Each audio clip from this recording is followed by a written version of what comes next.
All right, so let's get started with incident management, our first module. So, what is incident management? We've heard a lot about it. Well, incident management has a couple of objectives.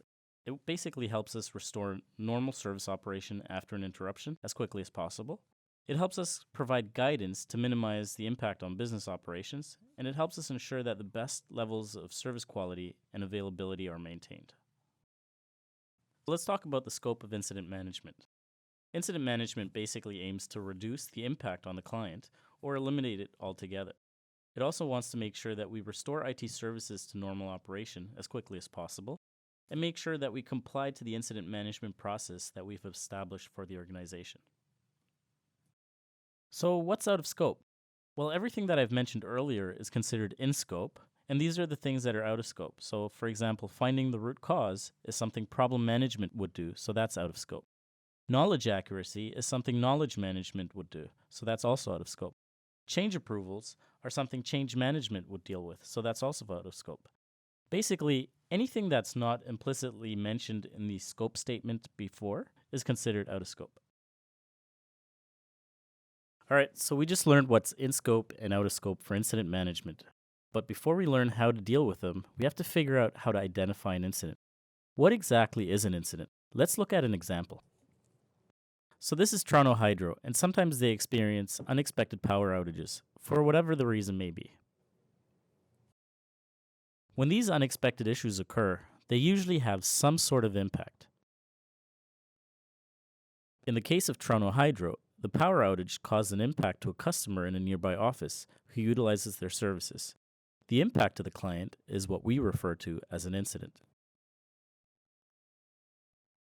So, what is the ITIL definition of an incident? By definition, an incident is any event that is not part of the standard operation of service and causes or may cause an interruption to or a reduction in the quality of service to our end users and clients. So, what are some everyday examples of incidents? So, let's look at a couple.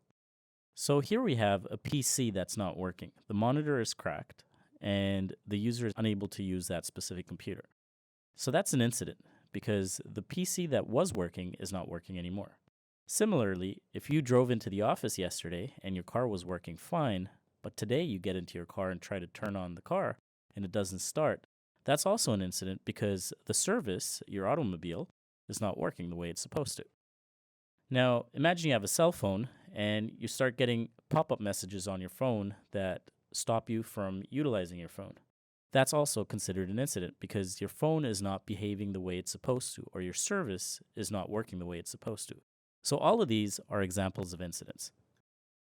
Now that we know what incidents are, let's look at how we're going to manage them. We're going to look at the 10 stages of incident management for TDSB. Before we get into the actual process, I'd like to remind you that for everything that we talk about, there's a detailed process document that talks about the individual steps of incident management, the scope of incident management, as well as the states and roles and responsibilities. In addition to the process document, we also have a flowchart that shows how an incident transitions from one support team to another. Getting back to how we manage incidents, let's look at incident identification, our first stage. When an incident occurs, it's usually our end users or clients that feel the immediate impact. It is also our clients that usually identify that there's an incident by contacting the service desk. However, incidents can also be identified by IT staff, ranging from service desk, second tier, or third tier support groups. It can also be identified by event management systems, such as monitoring systems that log tickets via automatic alerts. Incidents can be identified through various channels. They can be identified through email, they can be identified by calling a service desk agent, or even by web chat. Now, one of the more popular features these days is the self-service portal. So users can log on to the self-service portal and log the incidents whenever it's convenient to them. This brings us to the second stage, incident recording. Regardless of how and who the incident is identified by, the majority of all incidents end up with a service desk. The service desk then ensures that the incident is accurately recorded. At this point, the service desk agent or anybody else that logs the incident will make sure that the client profile is accurately filled in, So some of the areas that they'll look at are the name, the position of the person contacting us, and the contact information and location details, so that if we need to send out an agent to help them on site, we know exactly where to find them. They will also look at the incident history to identify if there were similar incidents that this person has logged in the past, and then record any incident details pertaining to this specific incident. The third stage of incident management focuses on the classification of the tickets that get logged. So, incident classification usually looks at ensuring that all the tickets are categorized the way they should be. So, if a ticket comes in for email systems, then we make sure that we categorize them under email, diagnosis, troubleshoot, for example. This will then allow us to run reports, identify trends, as well as track those specific incidents throughout their life cycle. This will also ensure that rule-based workflows will assign the incident to the appropriate assignment group. Once the incident has been classified, the agent will then focus on prioritizing the incident. This means that they're going to make sure that the ticket follows the impact and urgency criteria. Well, what exactly does that mean? Essentially, what this means is that we are able to prioritize our rescue efforts. As IT superheroes, we want to make sure that we focus on the people that are experiencing the biggest impact first. The impact versus urgency criteria acts as a guideline for prioritizing IT incidents. This may be better known to you as the MTTRS, the mean time to restore services. The MTTRS lays out specific service restoration targets that we aim to resolve the incidents within. For example, for urgent issues, we want to make sure that we resolve them within 5 hours. For high, within 12. For medium, within 20 hours. And for low priority incidents, we want to make sure that we resolve them within 30 hours. If we fail to meet those targets, it negatively impacts our relationship with our clients and our ability to provide a productive work environment. Up to this point, we've identified an incident, recorded it, classified, and prioritized it. So our next step is to diagnose the incident. At incident diagnosis, the service desk agent may ask questions such as this in order to troubleshoot the issue the client is experiencing. Did that work for you? It's kind of making a weird noise. Can you use your iPad or laptop in the meantime? Essentially, we want to make sure that we get all the details of the specific incident in case we need to pass it on to a second-tier support group. However, we also want to make sure that we provide a workaround if one is available. This helps the client continue with their work while IT investigates their incident. The next stage of incident management is called incident escalation. This stage is only necessary if the incident cannot be resolved at first level. In other words, the service desk agent requires assistance from a second-tier support group. The conversation at this stage may go something like this. I guess the iPad will do for now, but please hurry. All right, I'll send a technician out as soon as possible. This brings us to the investigation and diagnosis stage, where an IT support staff from second or third tier groups usually assists the client on site. They will perform further diagnosis while updating the original incident record. While IT works on resolving the issue, the client will continue to use the temporary workaround the service desk provided them. Once the incident has been resolved, the client can stop using the temporary workaround and start using their computer again. The conversation usually goes something like this. Thank you, what a relief. My pleasure. Have a great day. Although at this point you may think that the incident management process ends, it's not really over yet. We still have 2 more incident management stages left. The second last stage is called the closure and feedback stage. At this stage, any ticket that gets resolved will also send out a survey link for the client to respond to. The survey will ask questions such as how we did, whether our service was timely, whether our staff were professional, and whether the issue that they called about was resolved. The last and final stage is called the continuous service improvement stage. At the CSI stage, we look at lessons learned, identify opportunities, and review processes. We will also create baselines and undergo maturity assessments in order to identify whether we improved as an organization and IT service provider. CSI meetings should happen on a regular basis in order to help us stay focused on our IT service objectives. Ultimately, we want to make sure that we're able to reach the goals we've set for ourselves. As you've seen, these are the 10 steps of incident management. So we've talked about how to handle incidents, but do we handle all incidents the same way? Is there more than one incident type? Well, actually, there is. Let's look into that. According to ITIL, there are two types of incidents. The first one is called a standard incident, and most likely the one that most of us are familiar with. A standard incident is when a user contacts us to report a single issue. It is also an incident that usually affects an individual or a small number of users and can be classified as an unplanned interruption to an IT service, a reduction in the quality of an IT service, or a failure of a configuration item that has not yet impacted a service. Let's suppose that we have an individual user contacting the client service desk to report an issue. Throughout the life cycle of that specific incident, multiple people will be involved in resolving that issue. So essentially, we have multiple incident roles that need to be called in to help us resolve this issue. Let's talk about some of them. One of the first roles that gets called into the incident management process is the service desk agent. You've seen this role earlier when the service desk agent talked the client through troubleshooting steps. The service desk agent is responsible for first-level incident support. They work with the client to resolve the issues, and if possible, resolve them. If unable to resolve the issue, they escalate the incident to a second-tier support group. The next role we're going to look at is the incident owner role. The incident owner owns a specific incident from initial report all the way to resolution. The service desk agent can also be an incident owner. Now that may sound a little bit confusing, so let's dive deeper and see what that really means. Let's look at an example. Imagine a ticket gets logged at the service desk. It then gets transitioned to a second-tier support group, and finally, a third-tier support group that resolves it. Let's look at each one of the roles and why they become an incident owner. What up, guys? I'm Brandon. I just took over this ticket. Although I'm a service desk agent, I'm apparently an incident owner too? What's up with that? Well, the reason that you're an incident owner is because you have the ownership of resolving this incident. If you are unable to resolve it, then that just means you need to pass it on to another support agent that can. Does that make sense, Brandon? Sweet. I'm an incident owner now. Does that mean I just got promoted? Nice try, buddy. Notice that little red text at the bottom that says roles do not imply a position or standing with an organizational hierarchy?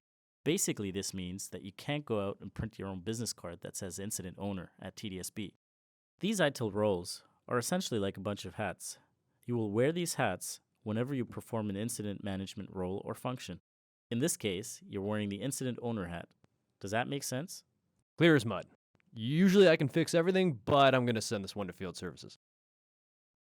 Lance Romance here. Let me go check it out at the school.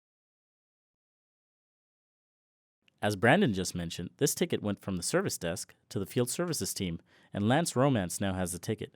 He is now an incident owner as well because the ownership of resolving this ticket now lies with field services.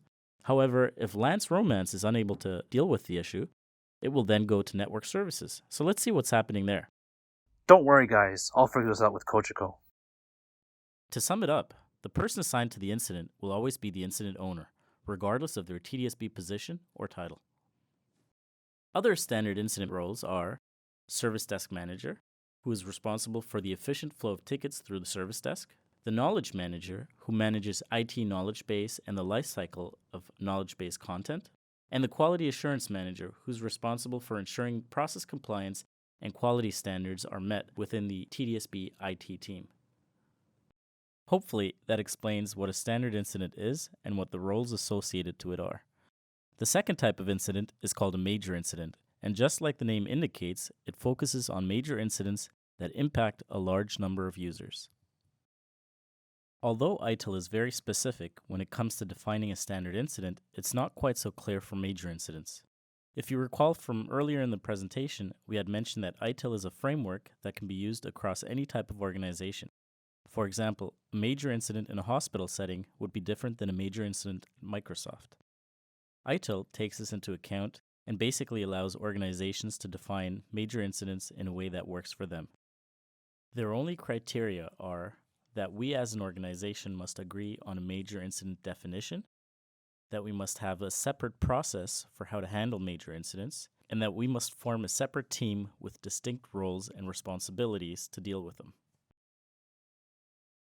TDSB has decided to address these criteria by defining what a major incident is for us. In TDSB, we've been referring to major incidents as outages. Moving forward, we will call them major incidents and define them as follows. Major incidents will be defined as any incident with a widespread impact or urgency to the business or organization, which demands an expedited response and an increase in resources by one or more support teams. Let's look at a real-life example of a major incident. Suppose that the TDSB's SAP financial system or any other core system stops functioning. This will be classified as a major incident because of the widespread impact on our clients and the elevated urgency due to business-critical systems not functioning. The TDSB process to deal with major incidents in IT is to follow the same path as for standard incidents, however with a little difference. The major incident process is identical to the standard incident process up until the diagnosis stage. While we diagnose incidents, we usually find out what the scope of the incident is. For example, individual users or a large number of users. Once we determine that it is impacting a large number of users, we transition into the major incident process, which requires that we escalate the major incident to a specific person or team. Up to this point, we've reviewed the definition for major incidents, looked at the major incident process, and we learned about the major incident team. Let's look into who the team is and what their responsibilities are. So we've identified that we have a major incident and now need to escalate it to the major incident team. Standard assignment rules to the specified support groups will remain the same. However, upon identification of the major incident, the ticket will also need to be escalated to a person that's identified as the incident manager. The incident manager is part of a group called the incident response team. This person is usually the first person that gets notified of major incidents. The ITIL roles that should participate in the incident response team are predefined. However, the individuals that participate or wear those ITIL hats may change depending on the systems or applications affected. The incident manager will be tasked with identifying the members and participants that will need to join the incident response team. Once the members have been identified, the incident manager will start a conference call to initiate the incident response team meeting. The purpose of this meeting is to quickly identify the systems affected by the major incident and to allocate resources for expedited service restoration. Let's dive a little deeper. As previously mentioned, the incident manager is the first person to swing into action and assemble the incident response team based on ITIL role and services affected. Another person included in the incident response team is the communications manager. This person is responsible for ensuring all IT and business stakeholders are informed of the major incident and estimated response and resolution times. Next, we have the situation manager. This role is central to the major incident as they are responsible for identifying the stakeholders required to deal with this major incident. This means that they are also responsible for identifying the incident owners within their own support team.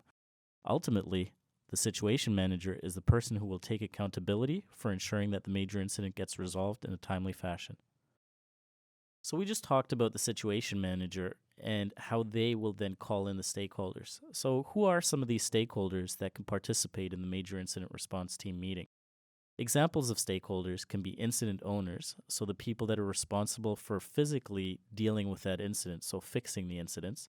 Subject matter experts, or people who have a good understanding of the system or services, or business and IT stakeholders who must be consulted before any type of restorative actions can take place. And lastly, the change manager, who must be in attendance if restorative actions must be approved due to the need for changes to existing infrastructure or IT systems. This person will also ensure that if any changes must be made to the IT environment, it follows the IT services change management processes. So there may be a burning question in your minds right now. Who will take up some of these roles? Who will be assigned within the TDSB to take these roles on? So we've already said that these aren't positions or titles that people are assigned to. Depending on the type of incident, these roles could be assigned from one person to another. Let's look at the incident manager role and see who may be wearing this ITIL hat. For TDSB, the incident manager role will fall on one of the 3 service desks. Currently, we have a client service desk, the SIS service desk, and the HR service desk. The reason for the incident manager role falling on those service desks is because these staff will always need to be aware of any outages and major incidents at any given time. Similarly, the communications manager role will fall on somebody who currently communicates service outages to the organization. We currently already have somebody performing this role. The situation manager role will be taken on by a manager or supervisor responsible for maintaining a given IT service. The incident owners and SMEs are technically any person working in the IT services team, as we may all be called upon to assist in restoring core IT services. Lastly, we also have a change manager that is currently managing the change management process. This person will continue to fulfill their role. Hopefully, this has helped clear up some of the questions about how these roles will impact your day-to-day work as an IT service staff. A question that was regularly asked throughout this training session was whether the incident response team was required for every single major incident. The general feedback was that it wouldn't be feasible to have incident response team meetings for every single major incident. As a result, we have determined that we only require the incident response team to be called in for services that meet the following criteria. It would need to be a major business application or classroom delivery system that is either slow, unresponsive, or unexpectedly stopped functioning. For any network-related incidents, it was determined that in order for the incident response team involvement to be needed, at least 10 or more TDSB sites must be affected by the major incident. Examples of major incidents that require the incident response team are systems such as AW, Outlook email, VoIP network, MyInfo, SAP, or Service IT not working as expected. Network-related issues are to be treated a little differently. Well, what exactly does that mean? Well, it means that currently the threshold for invoking an incident response team would require that a network-related outage must have at least 10 or more TDSB sites affected. However, keep in mind that this threshold can change based on business needs, so there's a good chance that this number may increase to 25 or 50 in the future. The reason for this is because our network services team is fairly well equipped and quite adept at handling network outages. For this reason, routine incidents such as network-related major incidents are treated a little differently. So we talked about the importance of ITIL and incident management processes, as well as roles and responsibilities. Let's quickly review what we have discussed so far. This begins the process recap session of this training module. So what exactly is an incident? We've already defined an incident, and we've determined that incidents are events that are not part of our standard operation of service, or that they cause or may cause an interruption to or a reduction in the quality of service. Next, let's look at the incident scope. We've already established that the scope of incident management was to reduce or eliminate the impact of incidents on the clients, restore IT services to normal operation, and to ensure that we have compliance to the incident management processes. We've also looked at incident types, where we've determined that there's a standard incident which affects a small number of users, and that we have major incidents where a large number of users are impacted. We've also established that the urgency and response for major incidents will always be elevated. We've also gone through the stages for standard incident management shown here in these 10 boxes. The incident will go through incident identification, recording, classification, and prioritization. We also briefly talked about the diagnosis step, where we troubleshoot the issue, and then escalate it to a second and third tier support staff, where they will then go on site and perform initial investigation and diagnosis. They will then restore the service and resolve it where possible. We've also looked at closure and feedback, where the client provides feedback through a client survey, and how we then collect the data and perform continual service improvement by looking at improving our current processes. Similarly, we've also discussed major incidents and determined that the process is pretty much the same, except that upon diagnosis, we determine whether an incident is a standard incident or a major incident. If determined to be a major incident, we will escalate it to the incident manager, who will invoke the incident response team if all the criteria are met. We've also talked about ITIL roles that were designed for dealing with standard incidents and major incidents.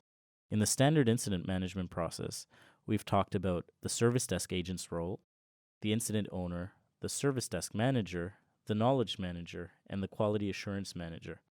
Similarly, for major incidents, we've talked about the incident manager role, the communication manager role, the situation manager role, the role of IT stakeholders in managing the major incident, as well as the change manager's role.